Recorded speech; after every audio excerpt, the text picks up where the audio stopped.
Jill has left the box, and that will be your reminder. Jill is no longer in there. I cannot tell you, the children, when they were doing these boxes, they're like, Mrs. Layton, you gotta put a present in there. Mrs. Layton, aren't you gonna put tissue paper in there? Mrs. Layton. I'm like, no, and I'm trying to explain the concept to the kids. I want people to step out of their box. Well, my mom would want earrings. My mom would want this. So they're hand done for you by them. They didn't understand the whole concept of not having anything in the box, but they greatly enjoyed doing that. So next point here. Why would you want to leave your box? We talked about getting stretched. We talked about getting tired. Think of all the great things we have in there. And you know, and quite honestly, I don't know about you, when I've watched that Mother Teresa video several times, and every time I get very emotional watching it because there's something in me that resonates of, I can be doing more, I can be doing more, and I can't imagine some of the conditions and what some of those people are going through. I mean, it really hits me.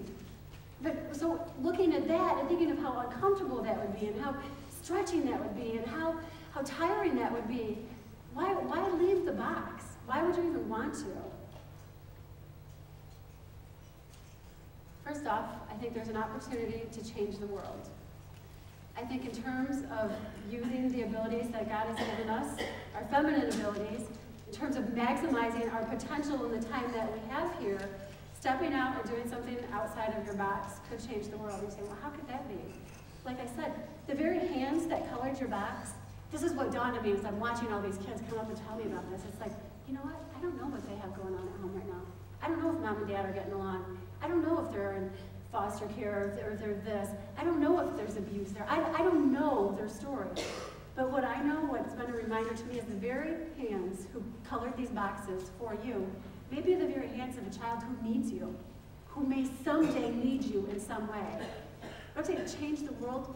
Going into a classroom and reading a book, going across the hallway, and this isn't like recruiting for ministry morning here. I'm not about that. I'm just trying to show you there are simple, practical ways that we can step out. Because once you do that for somebody else, that child will remember the time you spent with them. Those kids will remember the song you did with them. Kids don't forget. And by you doing something for them, they'll go on to do something for somebody else. If nothing, you've planted a seed of love and of hope. But by doing something for them. Secondly, you encounter God. Because I think Mother Teresa's video just speaks volumes. And I could spend the whole day telling you about my trip to Africa a few weeks ago on our team. When you are being stretched and you are tired and you are stepping out of your box, it's not the most comfortable, but you draw closer to God than you can imagine. And I think that's where God wants us to be. He wants us to be out there on the edge, coming closer to Him. You know, I read a report from Mother Teresa after she passed away. They did this big article in the Time magazine. They said, oh, Mother Teresa had times where she doubted her faith. I mean, give me a break. Can we not see that all of us, we're humans. There are times where with what she saw, that I would be saying, God, I just don't understand this. God, I just don't understand it. I think God wants us to draw close and ask those kind of questions. So stepping out of your box, I think it's worth it because you can change the world and you will more closely encounter God. Okay, so how do you step out of the box? You know, it's probably not fair of me telling you how I got thrown out of mine, and now I'm here today giving you advice on how you can step out. But I think there are some practical ways that we can step out of our box. First way, trust your instincts. Women, when I first said that, was this like counterproductive? I mean, does that kind of go against the grain of what you think? Because trust my instincts. Wait a minute, I'm supposed to be relying completely on God. I'm not saying don't rely on God, but I believe that women are wired differently by God than men. How many of you as women or men, you know what? I'll go into the school and the bus driver will say, you know, I saw Carson on the bus this morning, and she's telling me, he looks a little bit pale. I don't think he's feeling quite right. Go in the office, oh, you know, I saw your daughter today, and her eyes, like women have this device that we can sense where something isn't quite right. I know when my own kids have been sick, my husband will say, Trish, just go with your gut. What do you think? Because I'm always trying to say, should I take him to the doctor for this? Should I not take him to the doctor? My husband always says, just trust your gut, trust your gut. I mean, I think there's something about our intuition. I'm not saying our intuition is foolproof. Don't get me wrong. I'm not saying rely totally on that. But I think sometimes there's just this push to act. And I think God blesses that when we act on those things. The strangest things happened in the last 4 weeks for me. I have encountered women, and I'm not going to say any names because I didn't say I was using this as a part of the talk this morning. Women who have stepped out of their box by fostering or adopting children. I have been blown away by the stories that I've heard from 4 completely different women, 4 completely different situations. You know the same thing each one of these women told me? They said, the moment I saw her, I knew she was supposed to be with me. What is that? There's something in us, feminine-wise, that doesn't. The moment I laid eyes on him, the moment I was there, I knew he belonged with us. The moment I saw her, I knew she belonged in my home. What is that? In Africa, another family that went with us, they're through Orphan Justice Mission, and they travel all around the world. They see thousands and thousands of orphans every year. And Patty and her husband were with us, and Patty and I were talking. She had brought their 14-year-old son, Bentu, with us to Africa. And they were saying that Bentu had been adopted, I believe, when he was like 8. And I said, how did you ever? I thought in Africa they don't really support a lot of adoptions. How did you do this? She said, man, it was work. It took us 18 months. We had to go through the government. We had to do all these things. And she said, man, it was so worth it. She goes, the moment I laid eyes on him, I knew he was meant to be with me.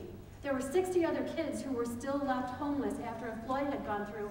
And out of those 60 kids, she saw Bentu, and something in her heart said, this kid, he belongs to me. This is a God thing.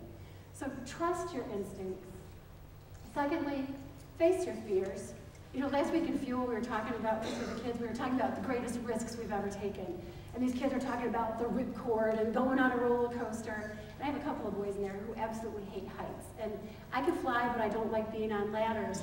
But you know, what we talked about is when you face those things that you don't think you can do, there's something so exhilarating about accomplishing it. And it's like, oh, I stepped out and I thought I'd be petrified of that, and I can really do it. So trust your instincts, face your fears, and thirdly, give your box to God. And you're saying, okay, give my box to God. There's a lot of stuff in my box. How do you give your box to God? Well, I've been blessed with the absolutely perfect illustration, I believe, this morning, because I encountered my box being taken. Last week, Monday, I'm preparing for the Mother's Day message. And I thought it would be cool to have a box to show the way that, we step in and out of our boxes. So instead of begging to all the different appliance stores, I decide I'm going to go into the UPS store and I'm just going to break down. I have the debit card. This is against FPU Advisory Council. You should not do impulsive shopping, but I was using it for a message. So I go into the UPS store and I'm like, I'm going to buy these brand new boxes. I spent $23.98 for the first one, and I bought $3 worth of bubbly stuff because I just thought that would be cool to have in there. I thought, oh, I'm going to get one more box. Like my husband's going to kill me, $55 on boxes. It wasn't in my budget. Go home, put my boxes in my garage, fold it up nicely. Don't tell anybody about my boxes. Go for a walk. Come back for a walk. Taking off my MP3 player. I was gone 30 minutes. That was it. Had my oldest son there with my youngest two. Take off my MP3 player, look out to the living room, and there in front of my fireplace, lo and behold, are my beautiful boxes that I was supposed to be using for my Mother's Day present. You probably can't read this, but I have left it in the exact condition that they did this to. Kennedy's clubhouse, daughter, Carson and Kennedy's clubhouse, pictures of themselves, everything. They even cut holes in the top to duct tape flashlights in there so they could have lights inside of their box. And I'm like, this is my box! This is for Mother's Day! And my kids are like, Mom, it's just a box. I'm like, it's a $23.98 box. Oh no, they have my husband's pillow, my husband's favorite blanket. Get this, we've got stuffed animals. They even had my husband's Bible in there, the McDonald's cash register thing in there, my son's rock collection. He calls himself K-Man. All this stuff is in the box. And this stuffed dog, and I'm like, I was so frustrated. At first I thought, now I'm going to have to go get another box. And I thought about it. You know, when we give our box with all of our stuff to God, there is no guarantee of what he's going to do with it. And I can guarantee you he's probably going to do some pretty creative things. I don't know if ceiling lights and clubhouse and all that, but when we surrender that, when we have faith where we say, you know what, God, you blessed me with all this stuff, I'm going to give it to you. And God just might go a little bit crazy and be really creative with it, who knows. But turn your box over to God. Trust your instincts, face your fears, give your box to God.